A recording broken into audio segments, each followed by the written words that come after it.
आकाशवाणी है। कोविड-19 विशेष कार्यक्रम के अंतर्गत प्रस्तुत है कोरोना वायरस संक्रमण की वर्तमान स्थिति पर चर्चा, जिसे प्रस्तुत कर रहे हैं आकाशवाणी संवाददाता सिद्धार्थ सिंह। इस कार्यक्रम में आमंत्रित स्वास्थ्य विशेषज्ञ हैं अखिल भारतीय आयुर्विज्ञान संस्थान नई दिल्ली में हृदय रोग विशेषज्ञ प्रोफेसर डॉक्टर संदीप मिश्रा। नमस्कार श्रोताओं, स्वागत है आपका कोरोना जागरूकता श्रृंखला के एक और एपिसोड में, जिसमें हम बात करते हैं कोरोना और उसकी वैक्सीन के साथ ही आपके स्वास्थ्य से जुड़े विषयों पर। इस समय हमारे देश में कोविड के मामलों में कमी जरूर आ रही है, लेकिन खतरा अभी टला नहीं है। देश में पिछले 24 घंटे में 900 से अधिक लोगों में कोविड संक्रमण की पुष्टि हुई है। वैश्विक परिदृश्य की बात करें तो कल चीन में 13,000 से ज्यादा कोविड के नए मामले दर्ज किए गए हैं, जो पिछले 2 साल में सबसे ज्यादा हैं। इसलिए हमें बहुत ही सतर्क और जागरूक रहना है। भारत में चल रहे विश्व के सबसे बड़े कोविड टीकाकरण अभियान के अंतर्गत 184 करोड़ 70 लाख से अधिक वैक्सीन लगाई जा चुकी है, जो कि अपने आप में एक रिकॉर्ड है। श्रोताओं, कोरोना, उसकी वैक्सीन और आपके स्वास्थ्य से संबंधित सवालों के जवाब देने के लिए हमारे आज के कोरोना जागरूकता श्रृंखला के इस एपिसोड में हमारे साथ जुड़ गए हैं अखिल भारतीय आयुर्विज्ञान संस्थान एम्स नई दिल्ली के कार्डियोलॉजी डिपार्टमेंट में professor doctor Sandeep Mishra. Doctor Sandeep का मेडिकल एकेडमिक्स और पेशेंट ट्रीटमेंट में लंबा अनुभव रहा है। डॉक्टर संदीप, नमस्कार, कार्यक्रम में आपका स्वागत है। नमस्कार श्रोताओं, आप भी डॉक्टर संदीप से हमारे स्टूडियो के नंबर 0112342164 पर सवाल पूछ सकते हैं। अगर आप सोशल मीडिया का इस्तेमाल करते हैं तो आप हमारे ट्विटर हैंडल @AIR न्यूज पर #AskAIR पर अपने सवाल पोस्ट भी कर सकते हैं। और अपनी चर्चा की शुरुआत करते हैं डॉक्टर संदीप। इस समय देश में कोविड के मामलों में काफी कमी आ गई है, लेकिन अगर हम देखें तो कुछ देशों में, जैसे चीन की बात हम कर रहे थे, वहां पर कल अब तक के सबसे ज्यादा मामले पिछले 2 साल के दर्ज किए गए हैं। तो ऐसे में आप इन स्थितियों को किस तरीके से देखते हैं? देखिए, जो ये 4th वेव आई है चीन में, वो 2 जनरली कारणों से। एक तो ये है कि उनको पहले सारी वेव जो थी वो नहीं आई थी, फर्स्ट वेव के अलावा बाकी सेकंड और थर्ड वेव जो थी वो ज्यादा नहीं आई थी जी। तो उसकी वजह से काफी सारे लोग थे जो मतलब जिनका इन्फेक्शन हुआ था वो काफी कम थे, तो काफी सारे लोग बचे हुए थे जिनको इन्फेक्शन होने का रिस्क था। हालांकि उनका जो था वैक्सीन का प्रोग्राम अच्छा चला है, पर जैसा आपने भी सुना होगा उनकी थोड़ी वैक्सीन का प्रभाव कितना है वो थोड़ा डाउटफुल है। तो अभी काफी सारे देशों ने बल्कि मना भी कर दिया था कि चीन से वैक्सीन नहीं लगाएंगे, क्योंकि उनका जो वैक्सीन का जो प्रोग्राम है वो उसकी जो इफेक्टिवनेस है वो थोड़ी डाउट में है। तो हो सकता है इस वजह से उनको जो है जो अभी ये वाला जो संक्रमण हुआ है और ये वाली वेव 4th वेव आई है, जिसमें शंघाई शहर में ही काफी केसेस निकले हैं। जी बिल्कुल। तो ऐसे में हमें भी बहुत जागरूक रहना होगा। और अगर डॉक्टर संदीप हम बात करें तो आप देश के जाने माने हृदय रोग विशेषज्ञ हैं, और we will take this opportunity और आपसे जानना चाहेंगे कि हमारा देश जो है, कहते हैं कि कार्डियक डिजीज में एक बहुत बड़ी तादाद है यहाँ पर मरीजों की, और ऐसे में क्या कारण है कि हमारे देश में इतनी बड़ी संख्या में हृदय रोगी हैं, और इसके क्या मुख्य कारण आप मानते हैं? देखिए, जो भारतीय देश है और जो बल्कि साउथ एशिया है, वहीं पे ही ये पाया गया है कि जो हार्ट के केसेस है वो बहुत ज्यादा होते हैं। और यही नहीं कि बहुत ज्यादा होते हैं, बल्कि ये बीमारी जो है करीब 10 साल पहले हो जाती है कंपेयर टू इवन वेस्टर्न देशों के। ये जो अंग्रेज है उनसे भी हमारे रिस्क जो है वो ज्यादा है, क्योंकि हमारे में ये बीमारी 10 साल पहले हो जाती है। तो उसके लिए काफी जांच पड़ताल हुई है, और जो चीज समझ में आई है कि आपने सुना होगा कि 50-60 साल पहले तो कभी हार्ट की डिजीज इतनी ज्यादा जानते ही नहीं थे लोग, और अभी 50-60 साल में ही ये बदलाव आया है कि अब हार्ट की डिजीज जो है नंबर 1 कॉज हो गई है। तो उसका रीजन जो है 2-3 चीजें हैं। एक तो हमारा जो है एक्सरसाइज करने की वो है वो काफी कम हो गई है। पहले जनरली लोग रूरल एरिया के होते थे और काफी मेहनत कश होते थे, काफी काम वगैरह करते थे, मेहनत एक्सरसाइज करते थे। तो एक तो ये चीज थी। दूसरी जो डाइट थी हमारी अभी वो बहुत ही ज्यादा रिच हो गई है, कार्बोहाइड्रेट में भी और फैट में भी, वसा में भी। जी। तो उसके वजह से इतनी रिच डाइट जो हो गई है, चेंज हो गई है पहले के कंपैरिजन में। और जो डाइट का है, ये भी एक बहुत बड़ा कारण है कहीं ना कहीं, जिससे हार्ट की प्रॉब्लम जो है बढ़ गई है। और जो तीसरी चीज जरूरी बात है, जो कि ये है कि अब पहले काफी स्ट्रेस फ्री लाइफ थी जी। हमारे भारतवर्ष में, और अब काफी स्ट्रेस बढ़ गया है। तो मुझे लगता है ये 2-3 कारणों की वजह से ही ये सारी चेंज आया है। हालांकि चौथा कारण ये भी है कि ये देखा गया है कि जो साउथ एशिया की जो जो जेनेटिक प्रोफाइल है या जो जीन पूल है, वो जी। ऐसा है कि उसमें जो है रिस्क ज्यादा है हार्ट डिजीज होने का। तो जिनकी भी एशियन या साउथ एशियन जेनेटिक प्रोफाइल है, उनमें ये रिस्क हायर है कंपेयर टू वेस्टर्न पॉपुलेशन या ब्लैक। व्हाइट और ब्लैक के कंपैरिजन में जो इंडियन सब कॉन्टिनेंट के लोग हैं, उनका रिस्क थोड़ा हाई है, perhaps because of genetic predisposition. जी। तो जैसा कि आपने बताया डॉक्टर साहब कि जेनेटिक प्रोफाइल एक बड़ी भूमिका निभाता है और इंडियन कॉन्टिनेंट एक ऐसा है जहां पे ज्यादा संभावना बनी रहती है, एक तो हृदय रोग होने की, दूसरा हम जैसा कि आपने कहा कि अर्ली एज में ये होने की संभावना बनी होती है। तो जी। ऐसे में लोगों को आप किस तरीके से हम क्या कुछ करें कि हम कैसे समझें कि हमें कब कब जांच करानी है, या हम अपने जो हार्ट है इसको कैसे हम स्वस्थ रख सकते हैं, इसके लिए हम क्या करें? हाँ जी, सिद्धार्थ जी, बहुत अच्छा सवाल है। देखिए, सबसे पहली चीज तो ये हमें ये समझना पड़ेगा कि जो हार्ट की बीमारी है और डायबिटीज भी, आपको जैसे पता होगा कि हार्ट में और इवन डायबिटीज में इंडिया जो है इस समय नंबर 1 हो गया है वर्ल्ड में। तो ये जी। सारी बीमारियां जो हैं, ये लाइफस्टाइल बीमारी है। तो क्या मतलब है लाइफस्टाइल बीमारी से, कि इनमें कोई एक कीटाणु या जंतु नहीं होता जो ये बीमारी करता है। जैसे टीबी है, उसका एक कीटाणु होता है, माइकोबैक्टीरियम ट्यूबरकुलोसिस। और जैसे मलेरिया है, उसमें प्लास्मोडियम करता है। और अन्य जो बीमारियां हैं, कॉलरा है, इन सब में कोई बैक्टीरिया करता है। लेकिन हार्ट की जो बीमारी है, उसमें कोई एक जंतु नहीं करता, बल्कि ये खराब लाइफस्टाइल के वजह से होती है। तो इसलिए इसका जो प्रिवेंशन है, वो भी लाइफस्टाइल ही है। तो क्या चीजें हैं लाइफस्टाइल में जो इम्पोर्टेंट है, जो हम कर सकते हैं जिससे कि दिल की बीमारियां कम हो या प्रिवेंट हो सके? जी। तो उसमें नंबर 1 है कि एक तो स्मोकिंग नहीं करनी। दूसरी चीज ये है कि जो वसा का जो प्रयोग है, जी। वो कम होना चाहिए। तो अपना जो ब्लड कोलेस्ट्रॉल है, जो स्पेशली जो बैड कोलेस्ट्रॉल है, एलडीएल कोलेस्ट्रॉल, उसको काबू में रखना, उसे कंट्रोल करना। तीसरी चीज है ब्लड प्रेशर अगर है तो उसे कंट्रोल करना। चौथी चीज है कि अपना जो है वजन कम रखना। पांचवी चीज है कि अपनी डेली एक्टिविटी करते रहना। तो ये सब कुछ प्रमुख लाइफस्टाइल चेंजेस हैं, जो अगर कर लिए जाए समय पे, तो हार्ट की बीमारी होने की चांसेस काफी कम हो जाते हैं। जी। और जैसा कि आपने डॉक्टर साहब बताया कि स्मोकिंग है, कोलेस्ट्रॉल को नियंत्रण में रखना, बीपी, वेट, डेली एक्टिविटीज को करना, ये सारे वो कारण हैं जिसकी वजह से हम अपने हृदय को स्वस्थ रख सकते हैं। लेकिन कुछ चीजें हैं जो बहुत आम शब्दावली है। अगर हम कोलेस्ट्रॉल की बात करें तो काफी लोग इसको लेकर रहते हैं कि कोलेस्ट्रॉल बढ़ गया है। अब उसमें से कौन सा कोलेस्ट्रॉल बैड है, कौन सा गुड है, और कोलेस्ट्रॉल को नियंत्रण में रखना कितना आवश्यक है, क्यों आवश्यक है, ये आपसे जानना चाहेंगे। देखिए, जो कोलेस्ट्रॉल होता है, वो उसमें अलग अलग सब फ्रैक्शन होते हैं। वेट के हिसाब से कोलेस्ट्रॉल को डिवाइड करते हैं। तो एक होता है जो कि हाई डेंसिटी कोलेस्ट्रॉल होता है, या एचडीएल कहते हैं हम, हाई डेंसिटी लाइपोप्रोटीन। वो जो होता है वो गुड कोलेस्ट्रॉल कहलाता है, या अच्छा कोलेस्ट्रॉल कहलाता है। अगर वो बढ़ा हुआ हो तो हार्ट की बीमारी का रिस्क कम हो जाता है। जी। फिर एक और होता है जिसको हम कहते हैं एलडीएल, या लो डेंसिटी लाइपोप्रोटीन। ये वाला जो कोलेस्ट्रॉल होता है, बहुत खराब कोलेस्ट्रॉल होता है, और ये जब बढ़ जाता है तो फिर हार्ट की बीमारियां बढ़ जाती हैं। ऐसे ही एक और कोलेस्ट्रॉल होता है VLDL, very low density lipoprotein. वो भी खराब कोलेस्ट्रॉल है। एलडीएल जितना खराब तो नहीं है, लेकिन फिर भी खराब कोलेस्ट्रॉल है। तो और फिर एक टाइप का कोलेस्ट्रॉल होता है ट्राइग्लिसराइड। वो भी किसी किसी सिचुएशन में खराब हो सकता है। तो अगर ये 3-4 बढ़े हुए हो, एलडीएल ज्यादा बढ़ा हुआ हो, पर्टिकुलरली एलडीएल पे ज्यादा फोकस होता है, लेकिन उसके अलावा अगर वीएलडीएल भी बढ़ा हो तो ये बैड कोलेस्ट्रॉल कहलाता है।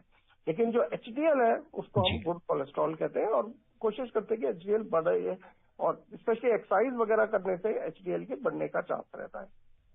तो डॉक्टर साहब, हमारे शरीर में एचडीएल जितना ज्यादा हो उतना अच्छा है, या एक परमिसिबल लिमिट से ज्यादा एचडीएल का भी होना ठीक नहीं है, और एलडीएल और वीएलडीएल के कंपैरिजन में? देखिए, एचडीएल का ये है कि जो बेनिफिट होता है, अगर 45 से ज्यादा हो एचडीएल, 50 या 45 से ज्यादा हो तो उसका बेनिफिट आता है, लेकिन बहुत ज्यादा होने का बेनिफिट नहीं आता। बल्कि कुछ ऐसी बीमारियां हैं जिसमें अत्यधिक बढ़ जाता है एचडीएल, उससे कोई ज्यादा फायदा नहीं आता। एक लिमिट तक बढ़ने से फायदा आता है, उसके बाद कोई बेनिफिट नहीं होता एचडीएल बढ़ने का भी, ऐसा लगता है। अभी श्योर नहीं है, लेकिन ऐसा लगता है कि एक रेंज ही है जिसमें एचडीएल बढ़ने से फायदा होता है। ऑन द अदर हैंड, अगर एचडीएल लो हो, जैसे कि मैंने बताया कि 45 जो होता है वो अच्छा माना जाता है, लेकिन अगर मान लीजिए 35 से कम है या 40 से कम है तो बल्कि रिस्क बहुत बढ़ जाता है। तो इसलिए हाई एचडीएल कोई इतनी बड़ी बात नहीं है, लेकिन लो एचडीएल जो है वो एक रिस्क फैक्टर है। जी। और एक आम व्यक्ति के लिए कोलेस्ट्रॉल का बढ़ा होना या ट्राइग्लिसराइड का बढ़ा होना एक आम बात होती है, और जैसा कि आपने बोला कि बहुत सारी चीजें हमारी लाइफ स्टाइल को भी लेकर होती हैं, और हम इंडियंस में कई बार ऐसा भी होता है कि खासतौर से युवाओं में कि जब तक डॉक्टर अपने प्रिस्क्रिप्शन पर लिख के नहीं देते कि आपको मॉर्निंग में वॉक करना है, आपको थोड़ा एक्सरसाइज करना है, तब तक वो जाते नहीं है।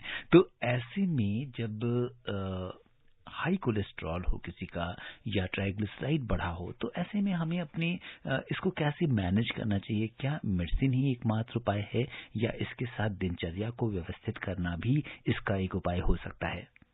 देखिए, ट्राइग्लिसराइड जनरली लिंक्ड होता है ब्लड कार्बोहाइड्रेट मेटाबॉलिज्म के साथ, बॉडी की कार्बोहाइड्रेट मेटाबॉलिज्म के साथ।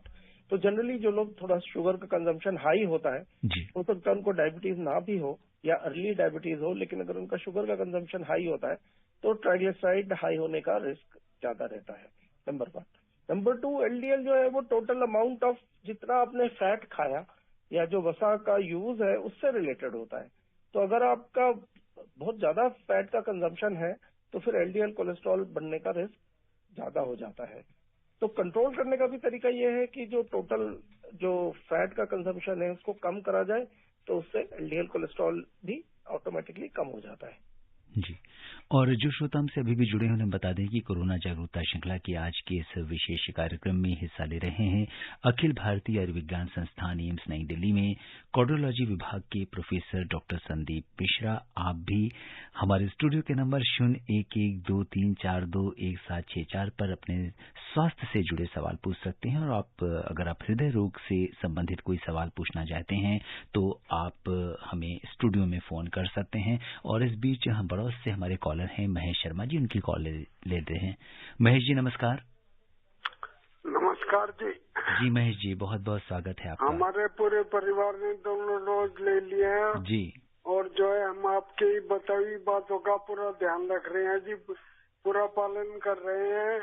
अब ये बताइए, जीने में जब चढ़ते हैं तो सांस फूलने लग जाती है, और जो है क्या कोरोना के लक्षण है, या अपने हार्ट को मजबूत करने के लिए क्या क्या सावधानियां रखें और खाने पीने का क्या क्या ध्यान रखें? जी बिल्कुल डॉक्टर संदीप, हार्ट को मजबूत रखने के लिए, और सांस फूलना एक ऐसी वजह है, और कई बार ऐसा देखा जाता है कि जब सांस फूलती है तो लोग इसको लंग्स से रिलेट करते हैं, लेकिन हार्ट का बहुत अहम रोल है जब आपकी सांस फूलती है। इस पर आप क्या कहेंगे और कैसे हम उसको हेल्दी रख सकते हैं? सिद्धार्थ जी, सही बात है। एक्चुअली सांस के जो 2 मेन कारण होते हैं, वो एक तो होता है लंग की डिजीज या फेफड़े की डिजीज, और दूसरी होती है हार्ट की डिजीज। तो उसके अलावा भी और बहुत सारे कारण हो सकते हैं। कई बार जैसे बहुत ज्यादा सीवियर खून की कमी हो, अनीमिया हो, उससे भी सांस फूलने की शिकायत हो सकती है, और भी अन्य काफी सारे कारण हो सकते हैं। लेकिन कॉमन कारण यही है कि या तो हार्ट की प्रॉब्लम होती है या लंग की प्रॉब्लम होती है, दोनों के लिए ये टिपिकल है। तो जब भी किसी का अगर सांस फूलता है, अत्यधिक फूलता है, तो इसका मतलब ये है कि एक बार डॉक्टर से मिलना चाहिए और अपना चेकअप कराना चाहिए, पर्टिकुलरली हार्ट का, लंग का, और अन्य तरह का चेकअप करा के देखना चाहिए कि सांस फूलने की वजह क्या है। तो ये तो हो गया बात सांस फूलने के साथ, और ये इम्पोर्टेंट, जैसे मैंने कहा कि इम्पोर्टेंट सिम्टम है, हो सकता है हार्ट की प्रॉब्लम का, इसलिए इसकी जांच अवश्य करनी चाहिए। अब दूसरा सवाल था कि हार्ट को मजबूत कैसे करा जाए। जी। तो जैसा मैंने आपको ऑलरेडी बताया था कि लाइफस्टाइल बीमारी है, तो उसका जो प्रिवेंशन है वो भी वही लाइफस्टाइल की चेंजेस हैं जो अगर आप करें कि स्मोकिंग नहीं करें, शुगर कंट्रोल करें, ब्लड प्रेशर कंट्रोल करें, बॉडी में कोलेस्ट्रॉल कंट्रोल करें, वेट कम करें और एक्सरसाइज कंटिन्यूअस रखें। तो ये तो हो गई मेन स्टाइल है। लेकिन खान पीन जो है इसमें काफी इंपॉर्टेंट है और वसा कंट्रोल करना जैसे मैंने बताया काफी इंपॉर्टेंट है। इसका मतलब ये है कि तली हुई चीज नहीं खानी, देशी घी नहीं खाना, मक्खन, मलाई, डालडा, ये सब जो डालडा मतलब वनस्पति घी बेसिकली। तो ये जो चीजें हैं ये सब चीजों को से बचना चाहिए खान पान में। और जो कुकिंग ऑयल है वो काफी इंपॉर्टेंट हो जाता है। तो जो हमारे कुकिंग ऑयल जो पुराने जमाने से चले आ रहे हैं जैसे सरसों का है तेल और मूंगफली का तेल है, ये काफी अच्छे हैं। उसके अलावा जो अभी एक नया ऑयल आया है चाइना से, राइस ब्रान ऑयल, वो भी काफी अच्छा है, उसको आप प्रयोग कर सकते हैं। और अगर आपको स्पेशली अगर आपको इंडियन टाइप ऑफ कुकिंग करनी है, थोड़ा फ्राइंग करना है या डीप फ्राइंग करना है तो ये वाले जो ऑयल्स हैं जो मैंने अभी आपको बताया ये बेटर है। या फिर कई बार कॉम्बिनेशन भी यूज करा जा सकता है। ऑन द अदर हैंड अगर आपको ज्यादा हाई कुकिंग नहीं करना, हल्का ही कुकिंग करना है या बिना कुकिंग के करना है और आपको कोई ऑयल यूज करना है जैसे सैलेड वगैरह में छिड़कने के लिए, तो ऑलिव ऑयल भी थोड़ा महंगा है, लेकिन अगर कुकिंग ज्यादा इन्वॉल्व नहीं है तो ऑलिव ऑयल का भी प्रयोग किया जा सकता है। जी, तो जैसे आपने बताया कि सरसों का तेल है, मूंगफली का तेल है, राइस ब्रांड ऑयल है या ऑलिव ऑयल है, इनका हम प्रयोग कर सकते हैं।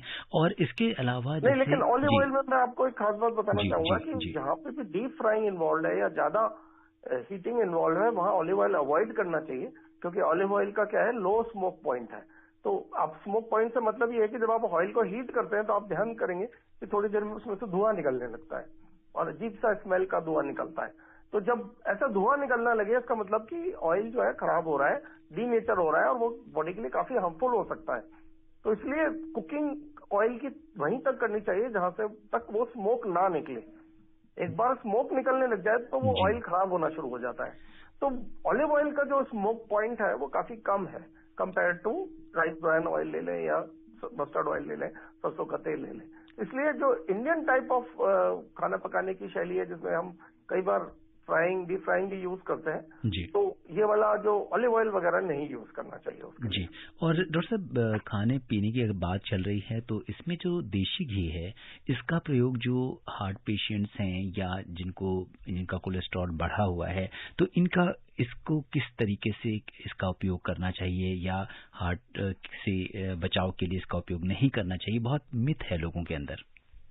देखिए, जो हमको ये समझना पड़ेगा कि कोई भी अगर हम ऑयल यूज कर रहे हैं तो वो उसका क्या इफेक्ट पड़ रहा है गुड कोलेस्ट्रॉल पे और बैड कोलेस्ट्रॉल पे।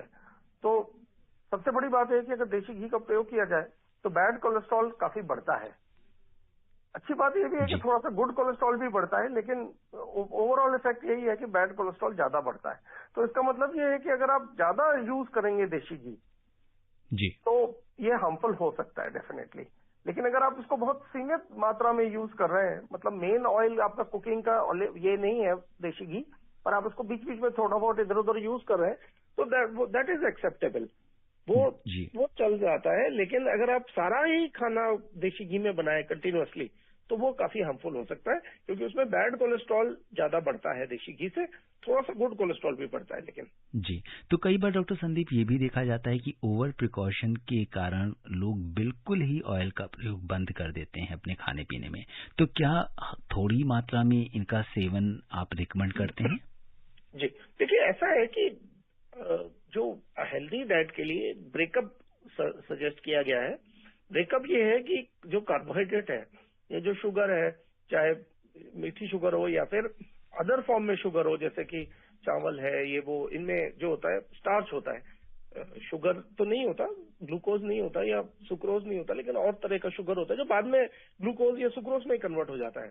तो जो कार्बोहाइड्रेट का यूज है वो करीब 50% तक 50% होना चाहिए, 60 से ज्यादा नहीं होना चाहिए, नंबर वन। दूसरा ये है कि जैसा आपने बहुत इंपॉर्टेंट बात बताई कि जो फैट है या वसा है जी, उसकी जो है 25 to 30% होना चाहिए।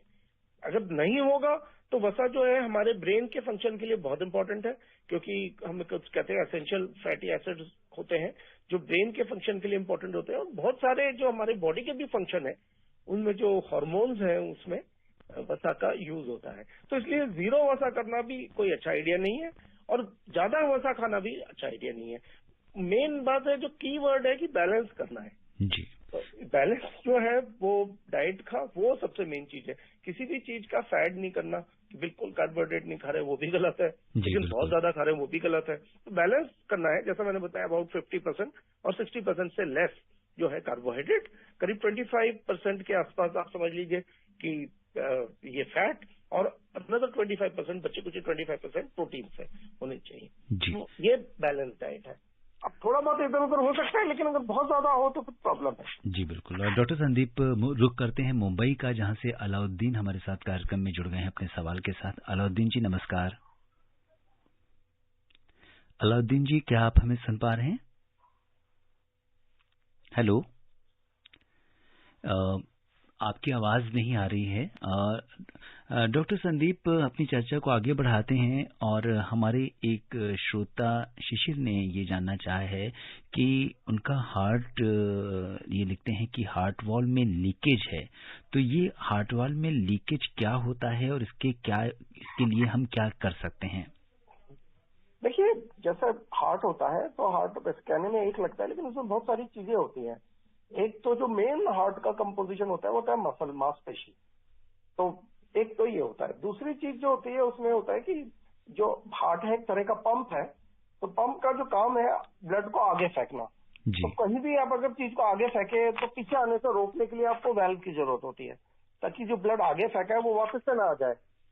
तो इसलिए वाल्व की जरूरत होती है। तो दूसरी चीज होती है हार्ट में वाल्व। तीसरी चीज जो होती है हार्ट में वो होती है नसें, जो कि हार्ट, मजेदार बात यह है कि हार्ट खुद सारा ब्लड कंटेन करता है उसके अंदर, लेकिन वो ब्लड नहीं ले सकता अपने न्यूट्रिशन के लिए। उसको स्पेशल ब्लड वेसल चाहिए होती है जो कि हार्ट को सप्लाई करती है। तो वो जो तीसरी चीज होती है उसको आप कह सकते हैं कि कॉर्नरी आर्टरी। तो करीब ये और फिर एक चौथी चीज होती है जो लेयर होती है जो कि हार्ट को ऊपर से कवर करती है, जिसको कि हम कहते हैं पेरिकार्डियम। तो 4-5 जो है कंपोजिशन होती है हार्ट की, डिफरेंट। उसमें से वाल्व एक है जो कि ब्लड को आगे ही आगे जाने देती है, पीछे आने से रोकती है। तो नेचुरली अगर वाल्व खराब हो जाए तो ब्लड आगे भी जाएगा और फिर वो वापस से पीछे बैक लीक करने लगेगा। तो जो इफेक्टिव ब्लड है वो एक तो नंबर 1 आगे नहीं जाएगा, तो आगे नहीं जाएगा तो मतलब सारे शरीर में ब्लड कम पहुंचेगा। दूसरी चीज ये है कि अगर बैक ब्लड पूल कर रहा है तो फिर हार्ट के पीछे होता है लंग, तो वो ब्लड जो है वो फिर लंग में भरने लगेगा और फिर सांस फूलने लगेगी, जैसा कि हमने पहले भी डिस्कस किया था। तो कहने का मतलब ये है कि जो हार्ट का फंक्शन है, अगर वाल्व लीक कर रहा है तो वो काफी प्रॉब्लमेटिक हो सकता है। जी। और मुंबई से अलाउद्दीन जी है ये कि या तो दवाई दे सकते हैं या फिर आप ये कर सकते हो कि जो लीकेज है उसके लिए ऑपरेशन भी करना पड़ सकता है। जी बिल्कुल। दोबारा से मुंबई का रुख करते हैं। जी, अलाउद्दीन जी जुड़ गए हैं। हाँ अलाउद्दीन जी नमस्कार। नमस्कार सर, नमस्कार। जी, आपकी आवाज नहीं आ रही थी, लेकिन अब आपकी आवाज हम सुन पा रहे हैं। बताइए अलाउद्दीन जी। रिपीट मार रहा है। जी बिल्कुल। आप बताइए क्या जानना चाहते हैं। जी, अपना फोन करूँगा, रिपीट डायल करता हूँ। नहीं, आपकी आवाज हमें आ रही है। आप अपना सवाल पूछिए, हमें सुनाई दे रहा है। अच्छा, मेरी आवाज आपको आ रहा है। अच्छा, ठीक है सर। जो कि क्या मैं अभी हॉस्पिटल में एडमिट है जी, केम हॉस्पिटल में एडमिट है। मैं 2 साल से बीमार है। अच्छा, तकलीफ है मेरे को। 4 बार कोरोना भी हुआ जी। कोरोना को तो हमने मार दिया है, 2 डोज लिया है, 3रा डोज बाकी है जी। तो मेरे को सर दम का बहुत तकलीफ है। तो दम का इतना तकलीफ है, मैं 2 महीना से सो नहीं पा रहा हूँ सर। बहुत दम लगता है मेरे को, दम लगता है, सोने जाएगा जैसा कि कोई पहाड़ टूट पा रहा मेरे पे। अच्छा, दमी की बीमारी बहुत तकलीफ। जरा सुझाव दीजिएगा मुझे क्या करना चाहिए। जी बिल्कुल। बहुत दवा खा रहा है, परेशान हो गया सर। 2 साल से बीमार है। जी, डॉक्टर संदीप ये हॉस्पिटल में एडमिट भी हैं और वहाँ से इन्होंने केएम हॉस्पिटल मुंबई से फोन किया है। क्या कहना चाहेंगे आप? देखिए, कोरोना में कुछ वन ऑफ द जिसको कहते हैं लॉन्ग कोविड एक बीमारी होती है जिसमें तरह तरह की ऑर्गन इफेक्ट हो सकते हैं। हार्ट का भी हार्ट रेट बढ़ सकता है और जो है कमजोरी सी महसूस हो सकती है, नींद आने में प्रॉब्लम हो सकती है क्योंकि न्यूरोलॉजिकल इन्वॉल्वमेंट हो सकता है पोस्ट कोविड। तो ये सिचुएशन जो है नोन है। अच्छी बात यह है कि थोड़े समय बाद ये चीजें अपने आप चली जाती हैं, कुछ टाइम लग सकता है, महीने भर से लेके कभी कभी किन्हीं केसेस में, अभी कोरोना तो नहीं, जो कोरोना लाइक वायरसेस थे जो उससे पहले आए थे सार्स वगैरह, उसमें देखा गया था कि 1-2 साल भी लग सकता है इम्प्रूवमेंट में। तो लेकिन जो अभी हाल की इनकी प्रॉब्लम है सोने की, तो उसके लिए जो सिंपल जो वो होता है सोल्यूशन कि आप जो है जो सोने से पहले थोड़ा सा जो है फिजिकल एक्टिविटी ज्यादा ना करें, माइंड को रिलैक्स करें, कुछ बुक पढ़ लें या कुछ टीवी देख लें या कुछ और कर लें, और थोड़ा सा गर्म दूध ले सकते हैं सोने से पहले। तो कई बार ये चीजें जो है थोड़ी बहुत हेल्प करती हैं। उसके अलावा कुछ दवाइयां भी होती हैं आजकल, वैसे एक तरह की स्पेशल दवाई आई है मेलाटोनिन जो होती है वो होती है जो कि ली जा सकती है। और जैसा आपको पता है कि जब भी नींद आती है तो एक स्पेशल हार्मोन रिलीज होता है बॉडी में, मेलाटोनिन। कभी कभार जो है वो इतना प्रोड्यूस नहीं हो पाता, तो उस वजह से नींद में अवरुद्ध होती है। तो अगर आप बाहर से मेलाटोनिन की कैप्सूल आते हैं या गोलियां आती हैं वो लें तो नींद में हेल्प मिल सकती है। और डॉक्टर संदीप, हमारी एक कॉलर हैं निकिता, इन्होंने हमें ईमेल किया है। इन्होंने बोला है कि 1-1.5 महीने ने हो गए वैक्सीन लगवाए हुए, लेकिन हाथ का दर्द इनका जा नहीं रहा है, तो ये किस कारण से है? देखिए, ये तो वैक्सीन से रिलेटेड नहीं है, ये तो कुछ उनको मस्कुलर पेन होगा जो कि बाय चांस उसी टाइम आया जब उन्होंने वैक्सीन लगाई। क्योंकि वैक्सीन का जो प्रॉब्लम्स होती है ये तो कुछ घंटों ही में होती हैं और ज्यादा ज्यादा 1-2 दिन तक रह सकती हैं। उससे ज्यादा अगर कोई प्रॉब्लम रहती है तो वो वैक्सीन से रिलेटेड तो नहीं है। जी बिल्कुल। और दिल्ली से धर्मवीर जी जुड़ गए हैं हमारे साथ कार्यक्रम में, आइए उनका सवाल लेते हैं। धर्मवीर जी नमस्कार। सिद्धार्थ जी नमस्कार। जी धर्मवीर जी, बहुत बहुत स्वागत। दिल्ली से बोल रहा हूँ। डॉक्टर साहब नमस्कार। नमस्कार सिद्धार्थ जी, ये कार्यक्रम चर्चा का नहीं है, फोन कार्यक्रम है। कृपा करके ज्यादा से ज्यादा श्रोताओं की परेशानियां आप लें। बिल्कुल। डॉक्टर साहब, मैं ये पूछना चाहता हूँ, जो बल्ब बदला जाता है वो कितने साल तक वो अपना उस व्यक्ति के काम आता है, कितने बाद वो एक्सपायरी डेट के लिए हो जाता है, इसके बारे में बताएं। और दूसरा सवाल ये है डॉक्टर साहब कि जैसे हम आदमी को शुगर की बीमारियां ज्यादा है, तो पीछे मेरे साथ भी थोड़ी सी दिक्कत ये हुई थी, मेरे एकदम से पेट चेस्ट में ना एकदम पेन उठा था। तो डॉक्टर साहब ने इसीलिए किया बोला था, ईसीजी कराया था, ठीक था। तो उन्होंने बताया कि आपका बीपी थोड़ा सा बढ़ गया है, तो इसके बारे में थोड़ा सा बताइए। जी डॉक्टर संदीप, क्या कहना चाहेंगे? एक तो उन्होंने पूछा कि बीपी बढ़ गया था तो उसके वजह से पेन हो सकता है, लेकिन ये भी है कि अगर उम्र ज्यादा है, 50 से ज्यादा है या कुछ, तो कुछ टेस्ट करा के देख लेने चाहिए कि हार्ट में कोई प्रॉब्लम तो नहीं है। जो कॉमन टेस्ट करते हैं हम स्ट्रेस टेस्ट करते हैं जैसे टीएमटी, और दूसरा इकोकार्डियोग्राफी होती है। ये 2 टेस्ट होते हैं। अगर कुछ सिम्टम है श्योर होने के लिए कि हार्ट की प्रॉब्लम है कि नहीं, टेस्ट करा के देखे जा सकते हैं। और जहां तक बीपी का सवाल है तो उसको कंट्रोल करना ही है। जहां तक शुगर का सवाल है, हमने पहले भी डिस्कस करा कि अगर शुगर बढ़ा रहता है, बीपी बढ़ा रहता है, तो हार्ट की प्रॉब्लम डेवलप हो सकती है, तो उनको भी कंट्रोल करना बहुत अत्यधिक जरूरी है। जी, और समय इजाजत नहीं दे रहा कि हम इस चर्चा को आगे बढ़ाएं। चलते चलते डॉक्टर संदीप, बहुत ही संक्षेप में आप आकाशवाणी के श्रोताओं को क्या कुछ संदेश देंगे? देखिए, मेरा संदेश ये है कि आपको ऐसा लग रहा है कि कोरोना जो है खत्म हो गया है, लेकिन अगर आप थोड़ा से पड़ोस के मुल्क में देखें, चाइना में ये काफी बढ़ रहा है, तो हमारे को जो है अपना जो सावधानी है वो नहीं छोड़नी है, और कोविड एप्रोप्रिएट बिहेवियर जो है वो प्रॉपरली अभी भी फॉलो करने चाहिए, क्योंकि हो सकता है कि 4th वेव हमें भी अटैक करे। नंबर 2, अगर वैक्सीनेशन नहीं कराया तो वैक्सीनेशन कराइए। अगर आपकी बूस्टर डोज ड्यू है तो वो बूस्टर डोज लीजिए। तो ये दोनों चीजें अगर साइमल्टेनियसली आप करेंगे कि सारी सावधानी रखेंगे, बिल्कुल, सोशल डिस्टेंसिंग वगैरह और मास्क पहनना और ये सब सारी सावधानियां रखेंगे और वैक्सीनेशन कराएंगे, तो फिर चाहिए कि आपको नहीं होगा। डॉक्टर संदीप, अब समय नहीं है, आप कोविड-19 के इस विशेष कार्यक्रम से जुड़े, आपने श्रोताओं के प्रश्नों का उत्तर दिया, आपका बहुत बहुत धन्यवाद और आभार। धन्यवाद। इसी के साथ मुझे भी दीजिए अनुमति। नमस्कार।